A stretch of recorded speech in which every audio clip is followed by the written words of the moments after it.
Welcome to County Report this week. I'm Anquinette Crosby. Thank you for joining us. Coming up in the next half hour, it's almost time to tee off at the Quicken Loans National, but there's a change. We'll explain. Plus, celebrating the class of 2017 at Montgomery College as they close one chapter and begin a new one. And later, if you're hungry for some tasty cuisine, we'll tell you why Wheaton will be the place to be on June 4th.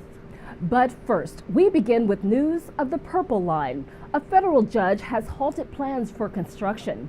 U.S. District Judge Richard Leon recently ruled that Maryland officials need to take a closer look at safety issues and the declining number of passengers using Metro, and how those issues might impact the proposed rail project. The ruling further delays construction, which means that $900 million in federal grants could be lost. County Executive Ike Leggett says the county will appeal this decision. Well, I'm saddened substantively by what the judge ruled, by the way he ruled, but I'm also saddened that it took him so long to do so. I see nothing in this 12-page decision which he could not have rendered many months ago. And not only that, he is now dribbling the process out over look like several weeks that denies us the opportunity to fully and comprehensively appeal. We should have been able to appeal this decision some time ago, and we've been threatened potentially with the loss of federal funds. So I just think the delay in the decision is unfortunate. The Purple Line is a planned 16-mile light rail line that would link Bethesda in Montgomery County to New Carrollton in Prince George's County. Construction was scheduled to begin in late 2016, but a lawsuit over environmental concerns has brought the project to a standstill. Maryland officials have said reopening the study could take months, and every month of delay costs the state more than $13 million. It's now a done deal. The County Council has approved a $5.4 billion budget. The decision was unanimous. Susan Kennedy tells us more about what's in store for education, nonprofits, and public safety. The fiscal year 2018 budget represents a 2.7% increase from last year. It builds on the basic services residents depend on without raising taxes, and it also meets the FY18 target for the county's reserve, 8.9% of adjusted governmental revenues. It's so important for local government not to lose sight of what our residents expect most of us. What do they rely upon? They rely upon our schools. They rely upon our roads. They rely on us to have good libraries and great parks. So when we do all of the other things that we must do, particularly with respect to the safety net, we can't forget the fundamentals of county government. And I think this budget attends to the fundamentals. Close to half of the county's operating budget goes to fund the school system. This year, the approved budget funds $2.52 billion for Montgomery County Public Schools, a 2.6% increase from fiscal year 2017. Nobody really expected that every year, consistently, the school system would be adding an average of 2,000 students, and those students happen to be students that require a lot of additional supports. Good news for transportation this year. The budget includes $31.5 million for study, design, and right-of-way purchase for bus rapid transit. And in a move to provide more affordable housing in Montgomery County, the council approved $59 million for program uses in the Housing Initiative Fund. $10.5 million will be allocated in this year's budget for community grants that support safety net programs and services that assist the disadvantaged. We've continued our progress in this year's budget in ensuring that every resident of Montgomery County is able to see a doctor, regardless of economic status, regardless of insurance coverage. The county executive is expected to sign the budget into law before the start of fiscal year 2018.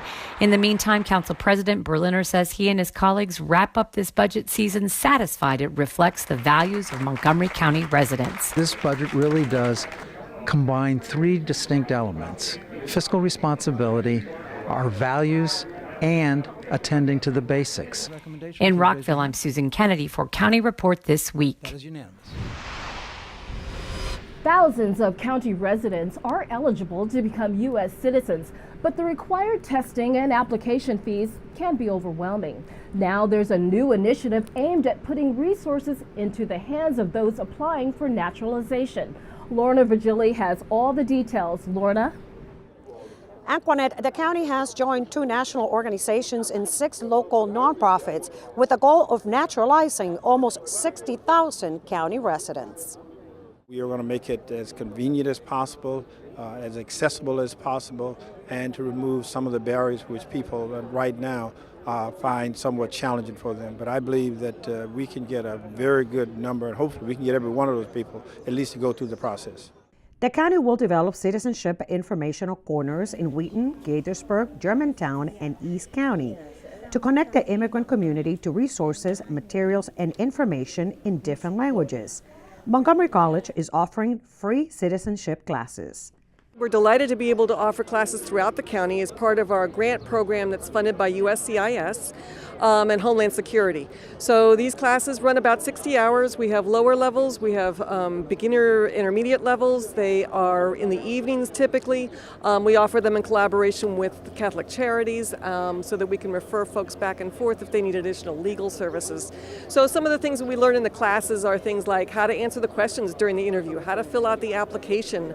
Catholic Charities folks come over and they review applications to make sure that everything is in place as folks need them. To apply for naturalization is roughly $725. Local nonprofits such as Catholic Charities, the Asian Pacific American Resource Center, and CASA will be assisting with the application process. If you are a low income or you have no income at all, you may qualify for a fee waiver from USCIS. So we can help at CASA, we can help you to complete the form and to show that you qualify for that fee waiver. The county will also be hosting several citizenship workshops where residents can obtain free legal assistance. The first one will be held on Saturday, June 3rd from 10 a.m. to 2 p.m. at the Rockville Library. And county officials are also working with the U.S. Citizenship and Immigration Services to schedule naturalization ceremonies in Montgomery County. In Silver Spring, for County Report This Week, I'm Lorna Virgili. When the Coalition for Smarter Growth was looking for someone to honor with its Prince Livable Communities Award, there was only one person that fit the bill. Casey Anderson is the chair of the Montgomery County Planning Board, and he's received this year's honor.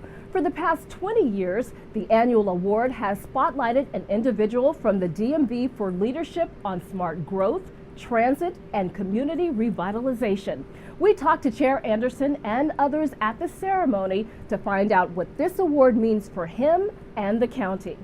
Well, I'm proud that so many people I admire and I've worked with have decided that I deserve to be recognized. But I think that it's a reflection on the great work that our planning department has done, and really not just the planning department, also the parks department, at advancing a lot of forward-looking thinking and new ideas over the past few years in our agency, and I'm really excited about the work we've done. And it's great that all of us are being recognized with this award.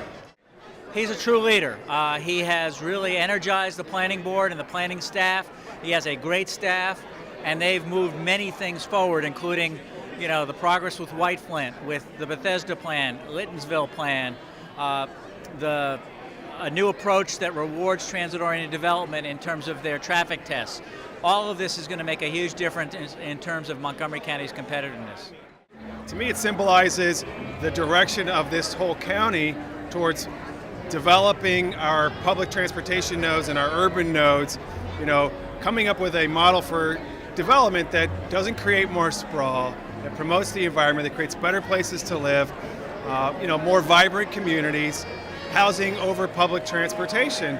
We've got Metro in the county, we've got the Future Line, Purple Line coming, and we're trying to change all of our development patterns to really be, to take the most advantage of the limited space that we have. Well, it's a boon, it's a feather in the cap of the collective Maryland National Capital Park and Planning Commission, because our bi-county agency is trying to do the right thing and move forward in the area of smart growth.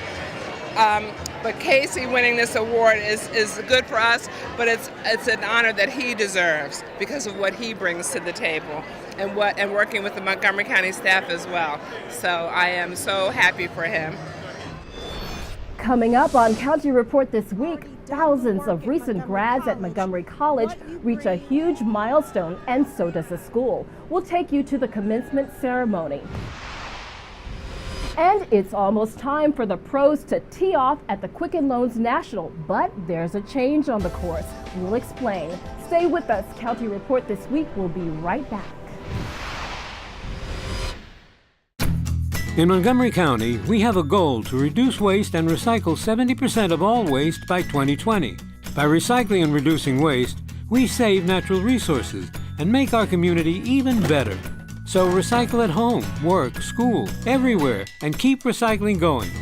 For more information, call the Montgomery County, Maryland Division of Solid Waste Services at 311 or visit montgomerycountymd.gov/recycling. Keep it going. Recycle more now. Did you know there are more than 10,000 county government phone numbers? But there's only one number you need to remember for non-emergency calls, 311. MC311 is Montgomery County government's online telephone information system. Need information? Have a problem or complaint? Trying to locate a county government facility? Call 311. The call center is open Monday through Friday, 7 a.m. to 7 p.m. The website is available 24 hours a day, 7 days a week. Welcome back to County Report this week. I'm Anquinette Crosby. Marching into pomp and circumstance, thousands of graduates were thrilled to see this day finally come. MCTV's Joseph Thompson tells us more about the Montgomery College's commencement ceremony in Rockville. If you are a member of the graduating class of Montgomery College 2017, stand up and say, "I am MC."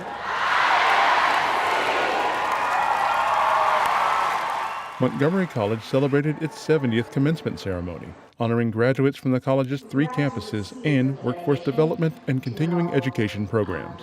MC President Dr. Darian Pollard gave the keynote address, encouraging the graduates to continue using their knowledge for the greater good. Because you have already done the work at Montgomery College, what you bring to your family will be greater. What you can give to your community will be greater. Your impact on the world would be better. Among the nearly 3,000 graduates, 4 outstanding students were recognized as Board of Trustees scholars, 1 from each of MC's 3 campuses and 1 apprenticeship scholar. The college's Board of Trustees presented honorary degrees to community leaders Kenneth Becker, Audrey Hill, and James Weir. More than 800 graduates walked the commencement stage to receive recognition for their academic achievements. I am a graduate of Montgomery College.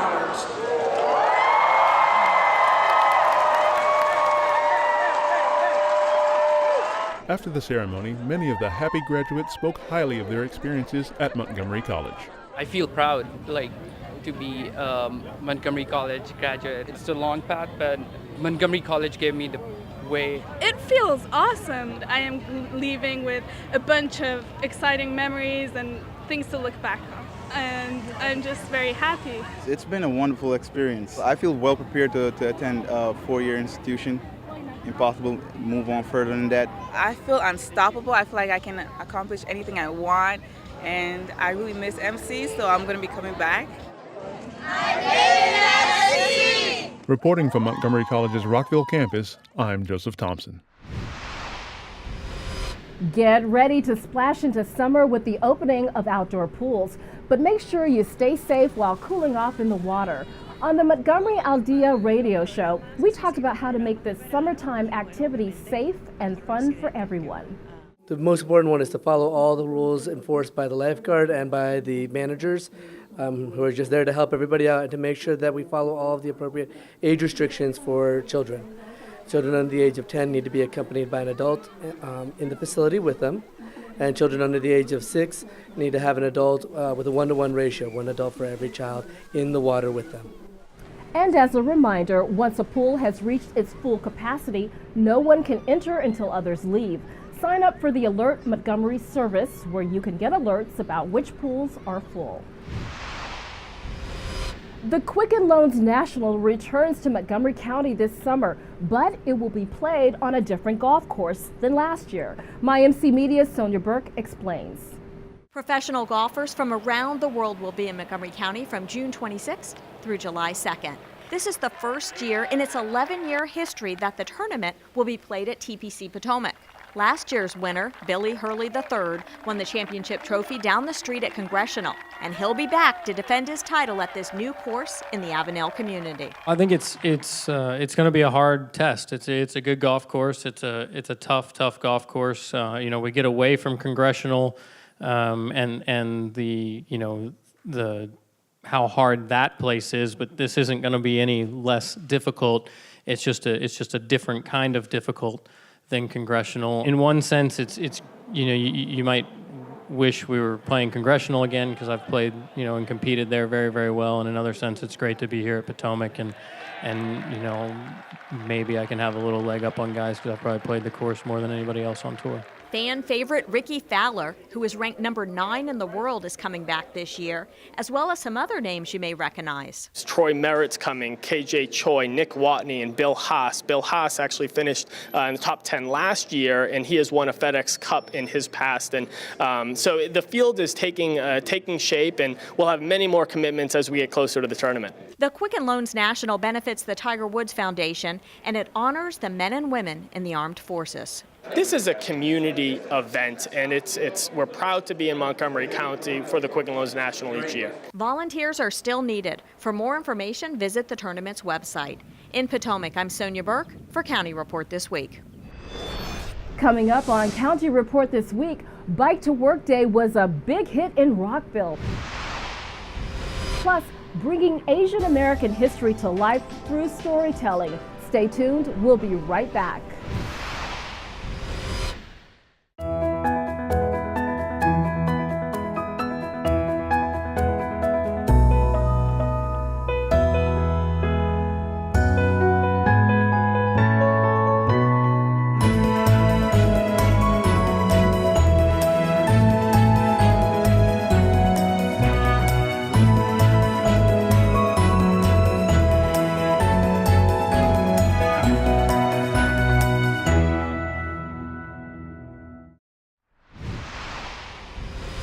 Welcome back to County Report This Week. I'm Anquinette Crosby.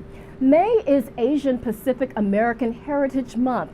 The county's largest Chinese organization held a special seminar that looks back at the long history of Asian Americans in this country. Crystal Park has the story.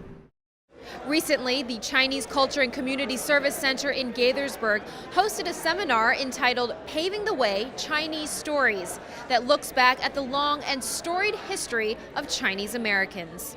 In honor of Asian Pacific American Heritage Month, the Chinese Culture and Community Service Center hosted a special seminar to look at all the ways the Chinese have adapted to life in America. Placards of prominent Chinese pioneers detailing their struggles and stories line this wall. Many of the attendees are immigrants themselves, who have a special appreciation for the struggles of those before them. I came here in 1979, and all the past, especially the Chinese Exclusion Act, it's already been over for a long time. So we share a lot of benefit from the previous pioneer or Chinese people. The first Chinese immigrants were often manual laborers, mining for gold, or building the transcontinental railroads. As a result, they were often looked down on and faced heavy discrimination. Dr. Janelle Wong, keynote speaker for the event, says with the repeal of the Chinese Exclusion Act in 1943, racial discrimination against Asians has declined drastically, but it doesn't mean race has become obsolete. The community is really, I think, the embodiment of the U.S. It is both experiencing the worst of racism and experiencing a lot of opportunities based on some perceived assumptions about race. There are nearly 30,000 Chinese Americans living in Montgomery County.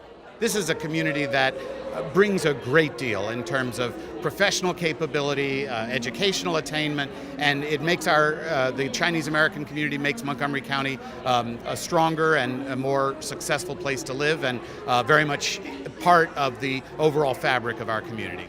In Gaithersburg, I'm Crystal Park. If you're looking for a way to declutter your house by getting rid of old papers, then we have a free solution for you. Write this down, because on Saturday, June 3rd, between 10 a.m. and 2 p.m., you can shred and recycle your confidential papers. It takes place at Paint Branch High School in Burtonsville. It's being sponsored by the Montgomery County Division of Solid Waste Services. What makes this such a great event is that it's free, secure, and environmentally friendly. For a detailed list of what you can and cannot bring, go to the website on your screen or call 311. Rockville is a bike-friendly city. That's why the city went all out for Bike to Work Day. Check out this video from Rock 11. It's Bike to Work Day.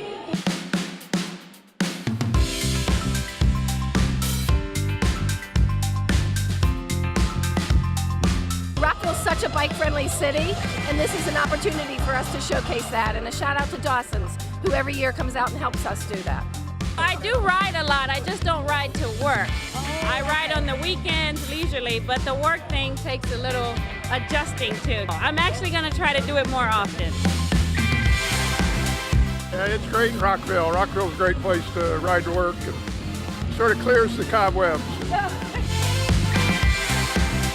Get fresh air, exercise. It's fun.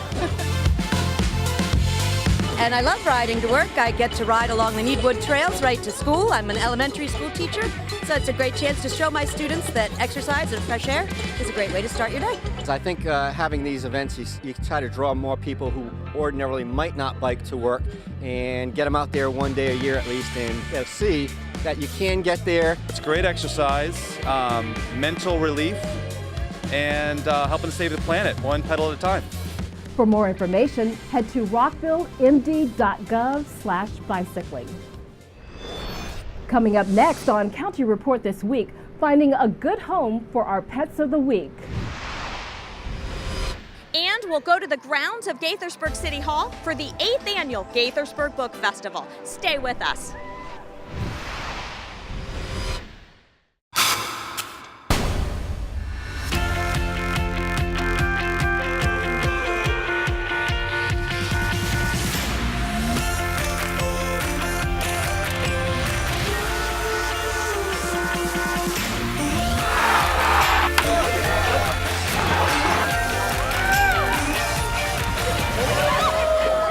Get to MC and we'll get you going.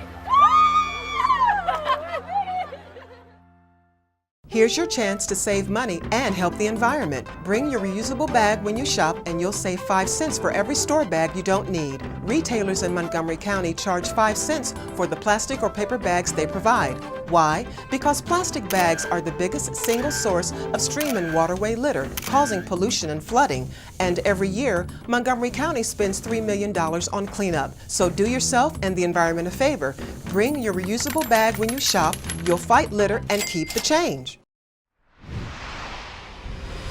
Welcome back to County Report this week. I'm Anquinette Crosby.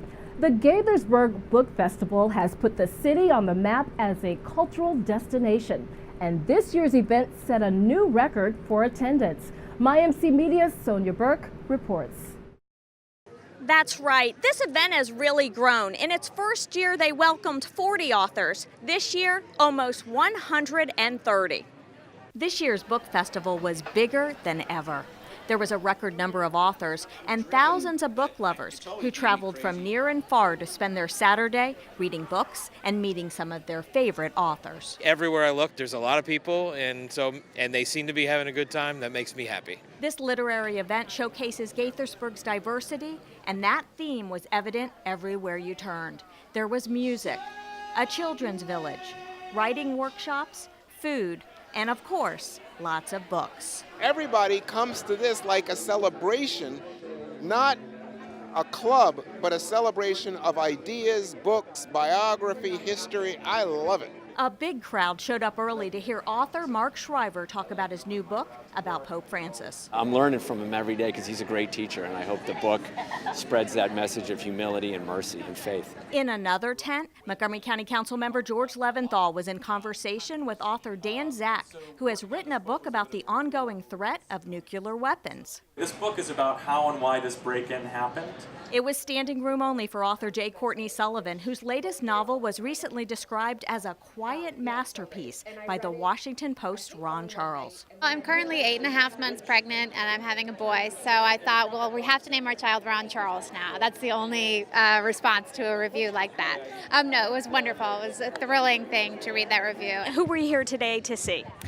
Specifically, Miss Sullivan and also Meg Medina, who's a YA author. We come almost every year. I think it's gotten a lot bigger. It's very popular. Parking is atrocious, but it's wonderful. It's incredible that this many people come out. There were about 130 authors at this event, including Sidney Blumenthal, Herman Parrish, Nathan Hill, Laura Lippman. The list just goes on and on. It is amazing. Gaithersburg, having a big festival like this is fantastic. And so you think, wow, the person who wrote Good Night Construction Site, or the person who wrote I Wish You More, you get a chance to really actually meet them, your kids get a chance to meet them, and it's just really a fun time, and it emphasizes the importance of books and reading to the younger generation. The way they've coordinated and organized, it's just fantastic. I'm bringing my family here next year. If you miss this event, save the date. The 9th annual Gaithersburg Book Festival is scheduled for May 19th, 2018. In Gaithersburg, I'm Sonia Burke for County Report This Week. Harmony Cunningham is a local third grader who is wise beyond her years. MyMC Media's Mitty Hicks tells us how she is using her life experiences to encourage other kids to always look on the bright side. Harmony Cunningham says she's like any other 9-year-old. She loves school, loves sweets, and loves to play.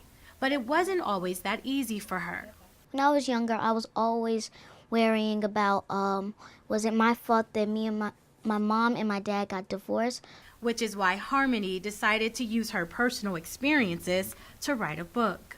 The title of my book is called Just Be a Kid. It's an encouragement to other kids who worry a lot. Harmony says her message is simple. Have fun, enjoy your childhood because you won't have it for long, you'll grow up soon. Inspired by her mom, who was the author of Who Said I Wouldn't Make It, Harmony's interest in writing started with curiosity about her mother's book.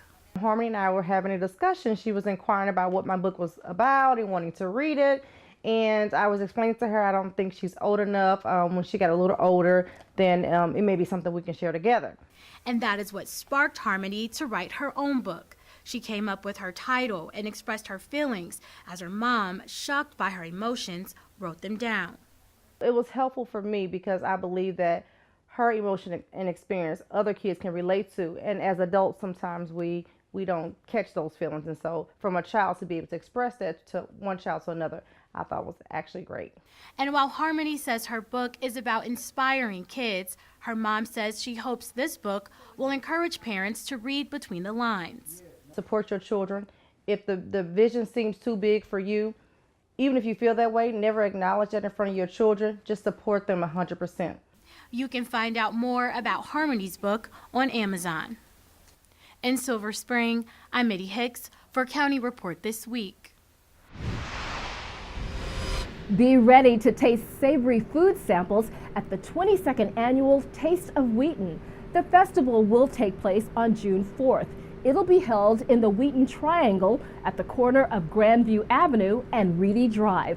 Food samples will be available from some of downtown Wheaton's best restaurants. Prices range from $1 to $5 per taste. There will also be live entertainment, dance performances, arts and crafts, and activities for the kids. So come on out and bon appetit.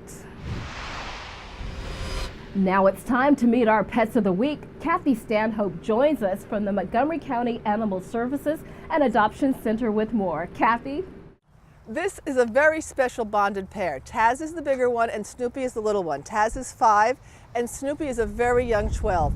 They have been living their whole lives together and they are very, very attached to each other. We're looking for a very special home that will take in this very attached pair of dogs. Please give us a call at 240-773-5900 or learn more about Taz and Snoopy on the web at montgomerycountymd.gov/ASD. With that, we close this edition of County Report this week. Remember to like us on Facebook and to join us again at this time every week for a look at what's going on inside Montgomery County. I'm Anquinette Crosby. Thank you for watching.